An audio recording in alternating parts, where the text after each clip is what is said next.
Hey everybody, Ed here with the Digital Digest, and I'm back from CES 2012. Hope you guys enjoyed the coverage. Really tried to focus on pretty much what we felt was best in show, but today I'm back and want to give you guys my first review. So you're looking at the digitally digested segment for the Sony NEX-5N, and I felt there was no better time to give you guys final impressions of this camera than now, because I just finished up CES 2012 and this was my go-to camera. Now, I did give you guys some initial impressions of this device already, also of the Sony VG20, which is also of the NEX variety. I haven't finished up my digitally digested segment on that yet, but you know, eventually down the road you guys will get my final impressions. But again, final impressions of the 5N today. So really didn't think this was going to become my go-to camera for the show, but it did, both in terms of stills and video, and I'm going to get to that in a moment. But first, just wanted to really show you guys scale, which is why I had it here next to my Sony A700. Now, the A700 was a fantastic camera. Now, I am speaking in past tense. I haven't put this camera to bed. You can see that I've got the vertical grip, a really nice 18 to 250 piece of glass that Sony made, you know, as part of their alpha lineup for their higher end cameras back when this launched. I believe it's discontinued now, but it was about a $600 piece of glass. I believe that's still what it retails for. Great body, you know, great feature set, at least at the time, one of the best on the market. The A900, of course, did replace it and take Sony's SLR business from what they purchased from Konica Minolta up to the next level. But the reason I'm showing you this today is really just to demonstrate exactly what has been replaced. This giant camera, which was, again, only capable of stills, has been replaced by this tiny Sony NEX-5N. Now, the NEX line is only in their second gen. You're looking at a second gen model, of course. There is an NEX-5 on the market. Don't be confused by these two models. The 5N is a completely different beast. In initial impressions, you know, I gave you guys the walkthrough, the buttons, the shutter button, the microphone array, the hot shoe there that you could attach an electronic viewfinder or a boom mic, as well as, I believe, of course, the flash that's included. But, you know, beyond just giving you the look around the actual camera, you know, I want to tell you guys today, really in depth, what makes this device great. Battery life is where I'm going to start, because through CES 2012, that was one of my biggest concerns. I was carrying around 3 batteries for this regularly, you know, fully charged, never had to go to the third battery. So I think that's important for you guys to know. Of course, there is only one slot for memory here. Supports both memory stick as well as SDHC cards. I was using 32 gig class 10 cards. They worked flawlessly. Highly recommend going in that direction if you're looking to do a combination of video and still with a camera like this. You're looking at the Pancake Lens, part of that NEX lineup of lenses, which I'm going to be showing you guys in a moment. The Pancake Lens ranges from about $200 to $300. It's a 16 millimeter lens. Did a really nice job. I didn't really need wide angle that often, but when I did, it was great to have a really compact lens that I could just pop on here. And you know, because the 5N is such a small body, it really does afford that extra room, at least for me, to carry around an array of lenses, where in the past, you know, I just showed you guys the A700, certainly not a petite body, but you know, doesn't lend to the idea of really wanting to carry around extra lenses. But with a small body like the 5N, you'll be far more comfortable, in my opinion, bringing out some lenses with you. So let's take a look at some of those lenses. What we've got here is the 18 to 55 kit lens, which of course, if you purchase the bundled body kit lens package, that'll come included. Let me go ahead and put down the 5N for a moment. And then we've also got another brand new lens, which I used at the show. This is the 55 to 210. Now this is brand new, came out last month, I believe, and is really designed for the NEX line. I say that because other lenses like the 18 to 200, which is another NEX branded lens, does not have the slim profile that these two lenses have, or of course the Pancake. It's much more of a barrel. I'll be showing you guys that in a moment. But again, just a word about pricing. The 5N you're looking at here, body alone, $599.99.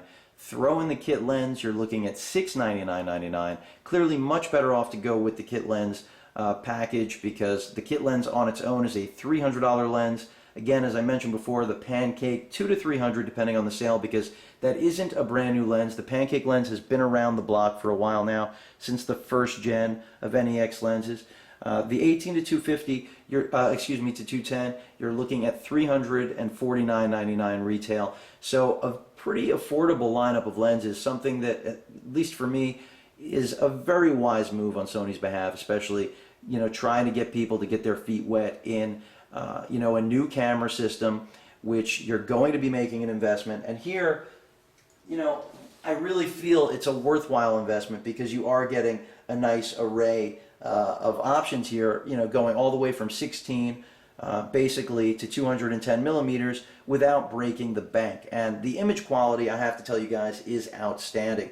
The other lens, which right now I have hooked up to the VG20, which I'm just going to pop in here for a moment.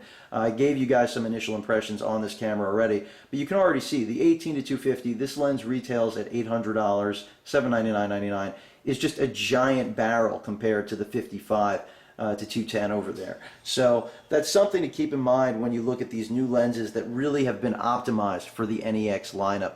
But let me just get down to really what makes the NEX-5N a fantastic camera. Besides the incredibly small body, which I cannot stress enough in terms of how great it was to be able to walk around CES and have a lightweight in my pocket that was still a heavyweight in both still and video imaging.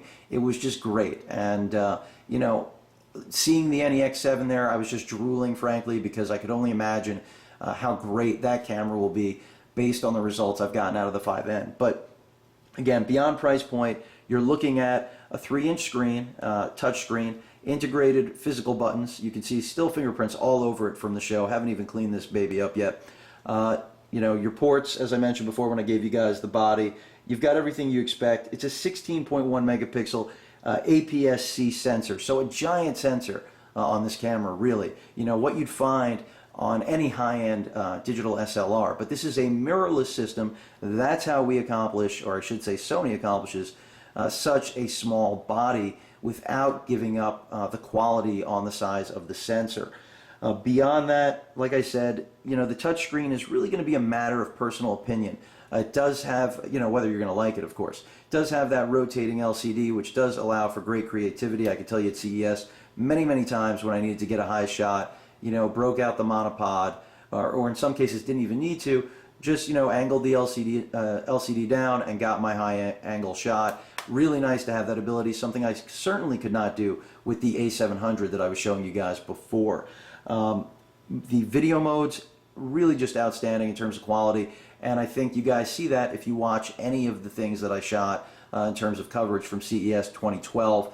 All of those videos were shot really with this camera, coupled with the VG20, but almost every single clip was shot at 1080p, either at 60 frames progressive or 24 frames progressive. So really flexible on the video end of things, and did a really, really solid job in low light. Let me go ahead and turn this camera on so I can show you guys some of the menus for those of you that are curious. Again, battery life was great. Never went through 2 batteries in a day, although I didn't do that many stills at the show. I have spent several months with the camera, so I do have a pretty good idea of the still capability. And really, low light is great. I would say 1600 on the ISO is about the sweet spot before things really start to get heavy, but that doesn't mean you do not get usable photos as you go higher. You really do, I can tell you guys that. Let's go ahead and just look at the shooting modes. Again, you can go all touchscreen or use the dial, really a matter of preference. Sony just trying to integrate it and accommodate, both users who like physical buttons as well as touchscreens. I found in most cases you'll be fine using the auto intelligent, auto mode. The camera really does a great job of figuring out what's going on in most settings, or scenes I should say. As far as the actual camera mode, settings, I'll just go through the menu so you guys are able to see what's available. Go ahead and take it back. Went a little too far there. Image size. Of course, this camera, as I mentioned, 16 megapixels. You do have a couple of options though. And then as far as your aspect ratio, you can go either way. Quality, of course, your RAW and JPEG as well as just fine. You can go with whatever you want. Everything that you'd expect from a digital SLR, you're getting right here in this compact mirrorless body that, again, I'm going to repeat this over and over, folks. Unbelievable performance for its size. It really is a lightweight heavyweight, as ridiculous as that may sound. And that's why I was able to use this as my dedicated camera throughout CES. Let's go ahead and jump back and take a look at the setup options. You know, everything that you would expect. And again, you can do this all, you know, with the touchscreen if you desire. Again, this is a 3-inch capacitive touchscreen. Pretty good, but I'm still more of a physical button guy. Definitely nice to use when you're trying to autofocus. That's one of the nice things about this touchscreen that when I upgrade to the NEX-7, I will miss. Because the NEX-7 is more of a pro, you know, slanted version of this camera. So part of that professional feel is to give up the touchscreen, since obviously that's more of, you know, it's looked upon as more of a consumer oriented experience, much more point and shoot, even though I promise you that the quality that this camera puts out is above and beyond, at least in my opinion, even its respective price point right now. So I don't know how much better of an endorsement I could really be giving this camera, because it is really that impressive. And, you know, with Sony, they are certainly a pricier electronics manufacturer, so you would expect that crazy price tag. I really feel that, you know, this could have been a more expensive model, but I think they've come to the market at the right price, right time. Availability right now is not great. You know, it is pretty much out of stock everywhere, and for good reason. You know, the flooding in Thailand brought all of their manufacturing, both for the 5N as well as the NEX-7, which I've, again, been waiting for many months, you know, brought all that to a halt. And, you know, my thoughts go out to everyone in Thailand there. Clearly cameras are not what's important in this life or any other. So, but, you know, when, you know, they do get things back on the road, which from what I understand right now, Sony has told me at CES 2012, that manufacturing is back up to snuff, you know, and shipments are going out. The clicking noise that we're all aware of has been resolved. Overheating with video still exists. This is part of the drawback with this incredibly small body. The heat sink will get hot. As a result, you know, at least in my experience at CES, a couple times I got a warning when I was going about, I would say, into the 10 to 15 minute recording area, you know, continuously. But beyond that, I never overheated during the show. Granted, filming a keynote, not going to be able to do that with this. Filming a concert, no way. 29 minutes is the respective cap with all manufacturers right now. This will not be able to achieve that. Know that in advance. You will never get to that 29-minute mark. I don't know if we'll be able to achieve that with the NEX-7. I look forward to, you know, testing that, giving you guys further impressions when I do finally get my hands on that camera, which I hope is soon. I was assured by Sony at CES that the NEX-7 will do slightly better with heat dissipation because it does have a slightly larger body, I'm assuming. So maybe it'll get closer to that 29-minute mark than what the NEX-5N was capable of.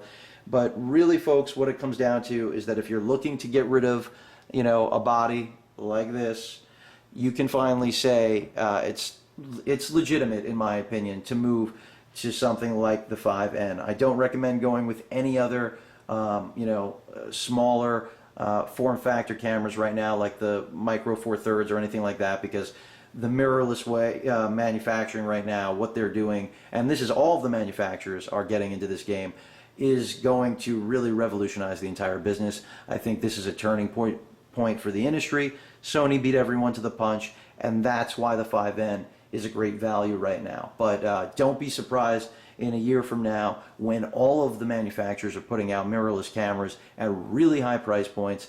This is really, in my opinion, the direction that the industry is moving, especially after what I saw of the NEX-7, as well as, you know, competitors trying to bring their version of mirrorless to the game. If there are any questions or comments, please feel free to post them. And of course, as usual, guys, please feel free to subscribe. Thanks for watching. Later.